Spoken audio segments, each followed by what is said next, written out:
Story 1. Telling my family that they never cared about my birthday before. Why should it matter now? My 18F parents divorced when I was about 6. It was 50-50 custody split, with my mom wasting no time to get remarried to my stepdad. My stepdad had children already: Alex, 15M, Violet, 16F, and Mabel, 17F. I was relentlessly bullied by them for various things I couldn't control: having a speech impediment, having less expensive clothes, only being to see my dad on weekends, etc. My mom and stepdad didn't do anything to stop it and essentially told me kids will be kids, then kept it pushing. My mom would lightly scold Violet and Mabel if they hurt me while playing, but wouldn't do anything more.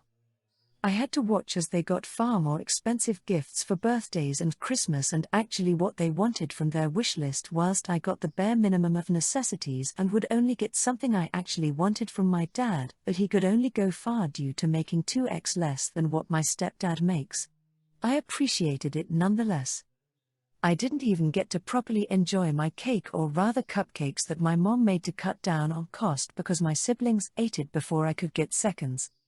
I was never allowed a party because my friends were too messy and loud. Around age 10, I pretty much stopped expecting them to put effort into my birthday and just kinda let it pass by whenever I was with them. Yesterday was my 18th birthday and I decided to spend it with my friends, boyfriend, and dad. I pretty much was out all day and came back at around nearly 10 p.m. My mom was waiting for me with my stepdad and pretty much blew up on me for not spending the day with them. Apparently they prepared a small celebration for me that got wasted because I wasn't there. They were both going off on me for being inconsiderate and ungrateful. In the middle of their little rant I had snapped that they never fucking cared about my birthday all these years. Why should this one matter now? They were in shock, and that gave me an opportunity to go to my room and sleep.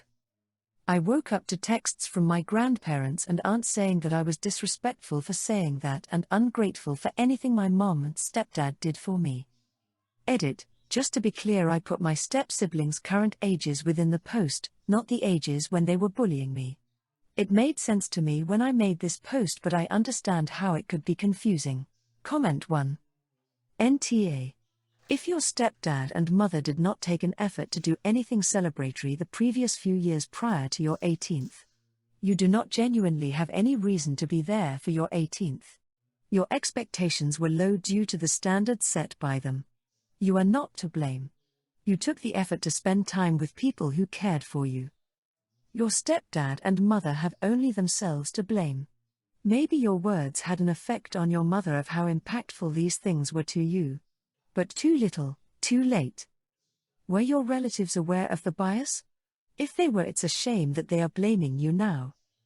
Hope your mother realizes how bad she messed up. Comment 2. NTA. You stood up for yourself. I would ask the grandparents and aunts where they were when you were getting bullied and treated like crap. OP, you don't have to deal with people that abused you or people that enabled that abuse. Be prepared as you put space between yourself and your abusers. They will suddenly care and be confused why you have to hold grudges, but you should continue to put your mental health first, and if that means going no or low contact with those people, know that it's okay to put yourself first. Comment 3. NTA. They never celebrated your B-Day in a proper way, plus they created a bad experience, so it's totally understandable. It's your B-Day, so you are free to do whatever you want. How are you even supposed to know that they were organizing something? Even if it is a surprise party, they could have given some hints or asked you to be there. Story 2. Refusing to return a rehomed cat I adopted. 5 months ago I, 27F, took in a cat, Mina, 5F. Mina belonged to my younger sister's friend, who I'll call H, who was moving to another city/state with her boyfriend. They weren't able to take Mina with them, and H needed to rehome Mina. I have a cat, Atlas, 7M, who is very chill, so I offered to take in Mina. H was very grateful, and Mina was very anxious when I first got her, but she's since come out of her shell and bonded with both me, Atlas, and my girlfriend. She's turned into a lap kitty and is gradually becoming more social, She used to hide from guests/strangers when we had people over.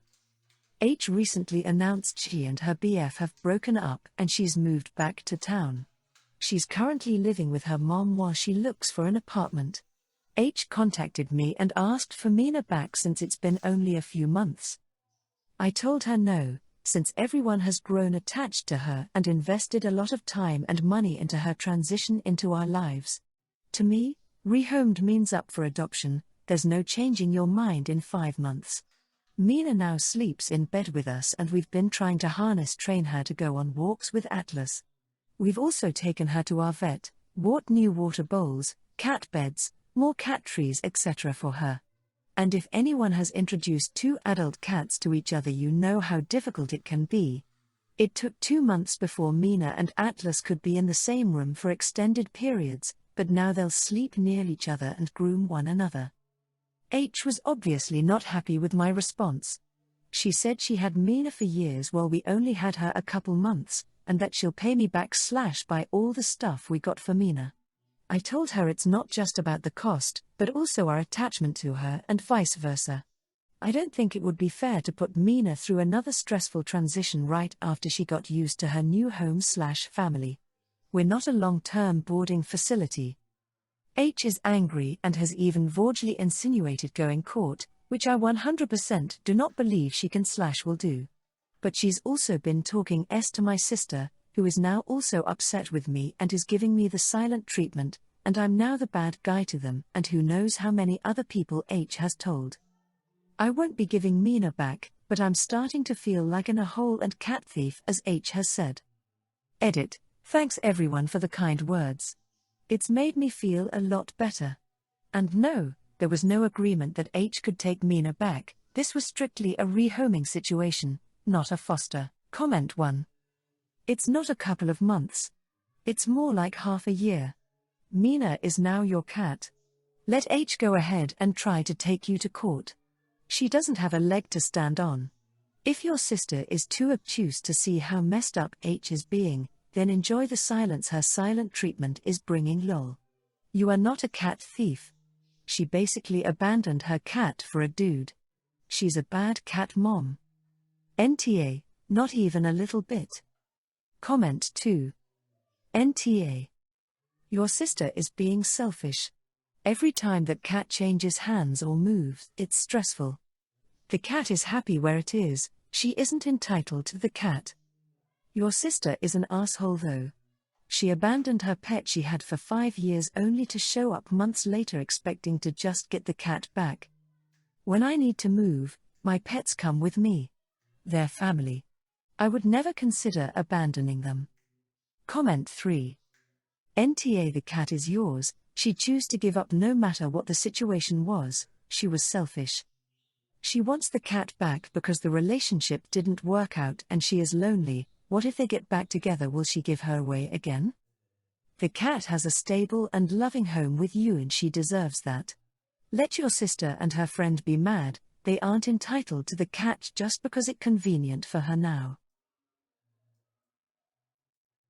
Story 3, potentially being the reason my father and his wife can't adopt or foster. So my father and his wife are unable to have children together. He has me, 16M, from his marriage to my mom, which ended because he cheated on her with his now wife. The affair was found out when I was 7 and my mom left him straight after. I split time with both of them unfortunately, which meant I was around my father and his wife a lot, and she tried to be a second mom to me, which I think was after she knowingly slept with a married man. She was dating his best friend at the time too. My mom died when I was 12. Then I had to live with my father and his wife and had no escape from them. They tried to make me forgive them / let go of what happened, and they did a bunch of therapy with me. But I always told him I would stop speaking to him as soon as I turn 18. They found out 3 years ago that they could not have kids together, and almost 2 years ago started the process to adopt a baby from foster care. During the process I was interviewed. This was in February of this year. I was asked questions about my relationship with my parents, which I corrected and told them she was not my parent and he was only because of blood. Then asked how I would feel about a sibling, and I told them I would have nothing to do with one and was planning to move and never speak to my father again once I turn 18. The social worker looked kinda alarmed by that. She asked me about my father's family and I said they disowned him after he cheated, and so did all of his friends. Soon after the interviews were done, they were rejected and told they could not provide a suitable environment for a child. My father's wife fell apart. I heard her say Mom must have been cursing her from beyond the grave. She's really religious and does believe people can send good or bad luck from beyond the grave. She's still not over the news, and a few weeks ago my father was telling me I should take pity on her and at least be friendly to her. I asked why I'd do that, and he said her dream of motherhood is over. I told him I didn't care. He asked me if I had something to do with that. I shrugged. He then went off on me saying it was cruel to punish them this long. He said they could have provided a child with so much love and it was wrong to say things that got in the way of that. She sobbed for a week when he told her. Comment 1. NTA, you were asked questions and you answered them honestly. As long as there were no lies, then you did nothing wrong. It amazes me the amount of people that break up a home, move in, marry an affair partner, and then are all shocked Pikachu face that their kids aren't happy about it and resent the parent for it. Also sorry about your mother. Comment 2. NTA, you gave honest answers to the social worker. Good on you. I wish crappy parents were required to get input from their current children before breeding more children. In all seriousness, I do not believe your interview is why their application was denied, given the high rate of children that need homes. Regarding the cheating, they say you lose them the way you got M. Your biological father's current wife is in for a big surprise when he cheats again. And it has nothing to do with beyond the grave. Info, how did your mom pass? OP comment. She was in an accident. Was on life support for over a month before my grandparents decided we needed to let her go. Story 4, wanting to plan my wedding? My 22F fiancé's mom is extremely controlling.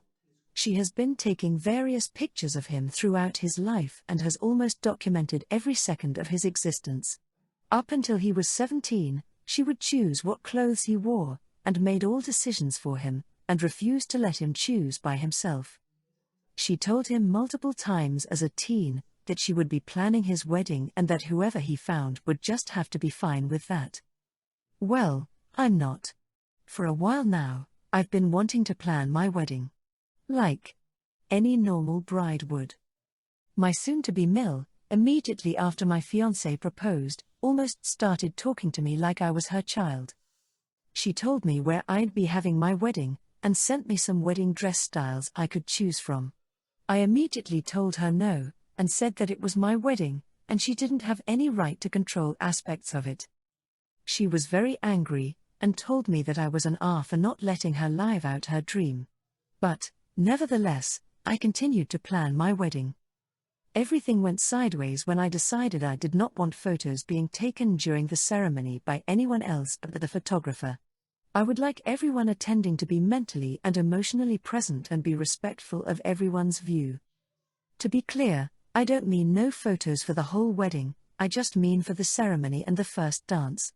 Guests will have permission to take pictures after that, but I want them to keep their cameras down and enjoy the ceremony. I texted her and explained this to her. She was absolutely furious and said that I was insane and that she would not be following my wishes. She's gone no contact for the past few days, despite me trying multiple times to explain.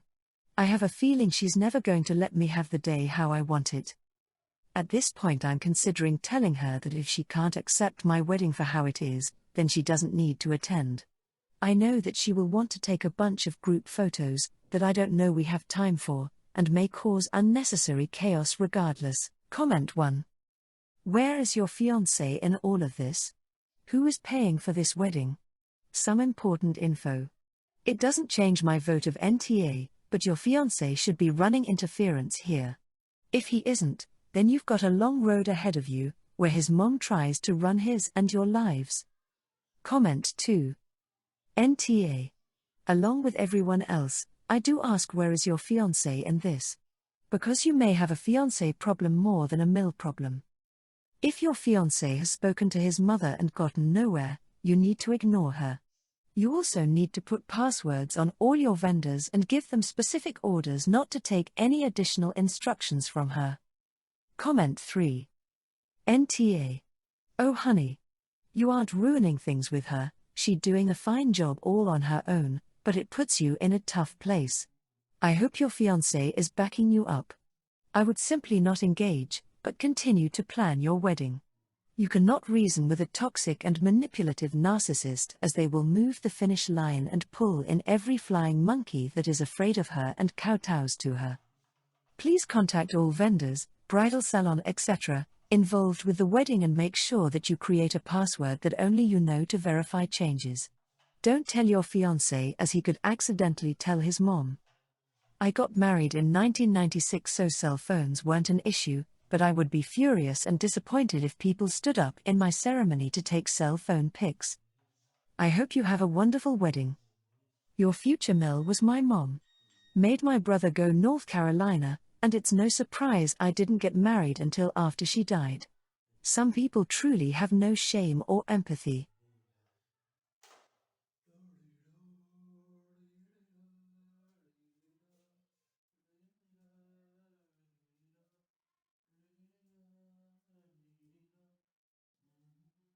Extra story: not making my daughter apologize to a girl she bullied in front of their class. My daughter, 8, started at a relatively new dance school a few weeks ago. She's in the 6 to 8-year-old ballet class. Last week a little 6-year-old joined. Let's call her Abby. Abby is incontinent. Her mom is very vague about it, but she said it is due to an illness. On Abby's first day, the teacher brought her up in front of the class and explained that their bodies tell them when they have to go to the bathroom, but Abby's doesn't, so she has to wear a diaper. She told them if Abby has an accident, they are not allowed to laugh at her, and they don't need to say anything to her about it. She will go change and join class like normal. Abby had an accident, and apparently my daughter laughed at her when she was leaving the class. Then when they had a water break, the teacher said that my daughter loudly told Abby not to drink anything so she doesn't pee again. My daughter was kicked out of class, and I was later told by the director of the dance school that bullying is not tolerated and that my options are to have my daughter apologize to Abby in front of the class, or we leave and don't get a refund. I told them my daughter will not be apologizing in front of the class and that she is not a bully, but they said if that's the case, we will not be welcome to take classes with them anymore. The other moms in the class side with the studio director, and my husband is thinking we should reach out and see if she could rejoin the class if she apologizes because she liked the class. I think making her apologize in front of the class is just to humiliate her, and don't want to let her do it, but everyone is against me on this one. Comment 1. YTA Abby has a medical condition. It was explained to the class along with behavioral expectations. Your daughter ignored the expectations and did exactly what she was told not to do. I'm glad that they disciplined her swiftly. She was a bully, cruel, and should apologize immediately. You are even worse for defending the behavior. Educate yourself on what bullying is. Clearly you do not fully understand it, or you would not be trying to defend your daughter's actions. Comment 2. YTA, it's not humiliating your daughter, it's teaching her that bullying is not nice. I told them my daughter will not be apologizing in front of the class and that she is not a bully. The very action you described in your post is bullying. You are not setting a good example if she faces no consequences for her actions. Comment 3. YTA. Your daughter should apologize in front of people because she needs to learn consequences for bullying and that what she did was hurtful and wrong. She made fun of her in front of everyone, so she can apologize in front of everyone.